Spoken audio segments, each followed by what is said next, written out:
Dr. Esteban Ortega-Brown was born in Nayarit, Mexico, but moved with his mother to the United States when he was 5 years old. She remarried shortly thereafter. My dad, who is Louis Brown, and we settled in Alamo. We lived there, I guess, all our lives. He remembers his upbringing in Alamo fondly. We lived in an area, what, 2 or 3 blocks. It was sort of a running ground. There was nothing we lacked. We were never hungry. We were always, I felt, always well dressed. There was nothing we lacked. We were always entertained. There was things to do. Growing up, both of his parents worked. My father, Louis, worked as a mechanic at Riddle Service Station, and I can guarantee you he changed belts and pumped gas and inspected just about everyone's car there in Alamo. My mother worked at Nelco Coil Company, and then also worked at Southern Frozen Foods. His classmates in middle school read like a who's who of professionals in the valley. My buddies there in Austin at that time was George Alcalte, who's now the city manager for Alton. Velma Garza, who's one of the field directors here for in McAllen. Betty Medina, who's a family practitioner here in McAllen. Ramiro Caballero, also a doctor who specializes in intensive care of neonates. Porfirio Sergio Rodriguez, who's a family practitioner in Rio Grande City. Darlene Bell, who's a prominent attorney here in McAllen. And these people I name are within a block of Alamo. Fernando Macias, who's a prominent judge here in McAllen,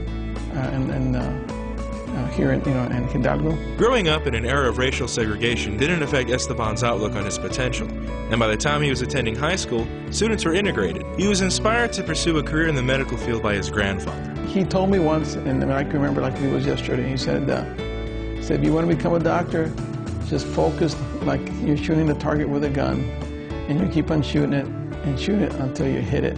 Don't worry if you don't hit the target, but you just keep on aiming until you get there. And that's what we've done ever since.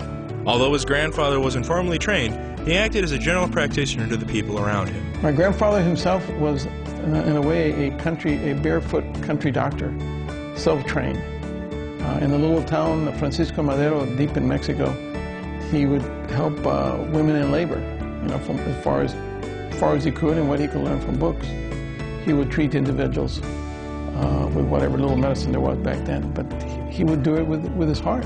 After years of training in school, he returned home in 1992 and started a fertility clinic. He attended PSJA High School in 1975, attended Stanford University from 1975 to 1979, and graduated Baylor College of Medicine in 1984, UT Medical Branch Galveston in 1988, and the University of Pennsylvania Medical School in 1991. He also taught at the University of Arizona in 1992. Dr. Brown always felt confident in becoming successful. In all my studies, whether I was at PSJA, whether I was at Stanford, or UTMB in Galveston, or the University of Penn in Philadelphia, which is an Ivy school, or at Arizona, there was never one in there that I felt that just give me the time, give me the opportunity, I'll run circles around them. It didn't matter how smart they were. Because one had the initiative, one had the desire, the tenaciousness, the tenacity to go in there and just make it happen. He pointed out that there's no middle ground in his particular field of medicine. Patients are either pregnant or they're not pregnant. There's nothing in between. It's not like, oh, I feel a little bit pregnant, my pain is better. Yes, I think my cold is better. My blood pressure, yeah, much improved. No, you're either pregnant or not pregnant. They either delivered a baby or didn't deliver a baby. Dr. Brown has earned a Super Doctor recognition from Texas Monthly Magazine. Angie and Javier Hernandez tried for 9 years to give their daughter a sibling. After some treatments with Dr. Brown, their dreams were fulfilled, and then some. We went to see him initially in January. By May we were pregnant, and we thought it was one, but 2 months later we realized that it was actually 3 babies that were in different sacks, and a couple of months later we found out they were all boys. So we were hoping for 1 baby, but good Lord gave us 3, so we're very happy. We were shocked at first, but very, very happy now.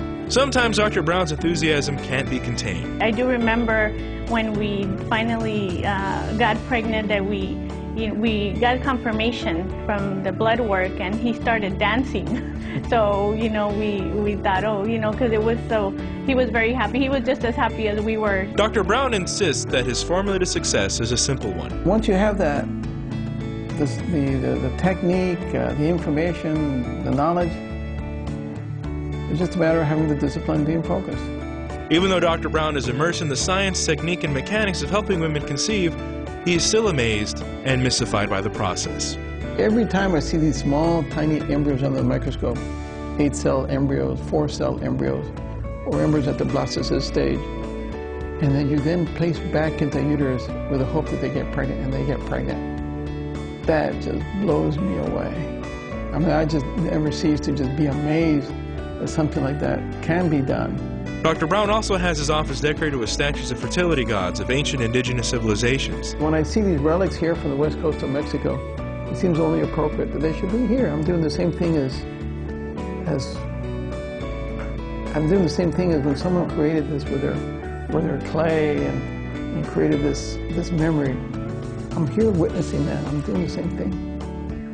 From down deep in my roots to here. So I think it's appropriate. I like it. It gives me a little sense of continuity. For many, the question may arise if they're making a difference in the work they do. When it comes to Dr. Brown, the outcome of his work can speak for itself.